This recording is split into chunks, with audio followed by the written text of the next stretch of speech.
If you're nearing retirement, you may need to consider asset allocation in a different way.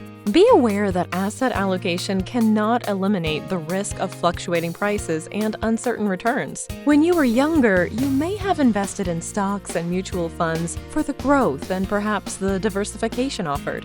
You had time on your side. You invested for the long haul and could weather the ups and downs of the stock market. But when you're nearing or in retirement, the ground rules change. Losses are difficult to recover, and your income stream could suffer just when you're counting on it. Often a balance between stocks and bonds is used because these investments usually move in opposite directions. This is where asset allocation comes into play because investments may go up and down, and your financial needs may vary.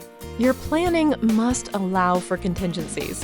Various types of investments can help accomplish this by allocating investments for growth potential, guaranteed income risk management, Canadians with children under 18, and taxes.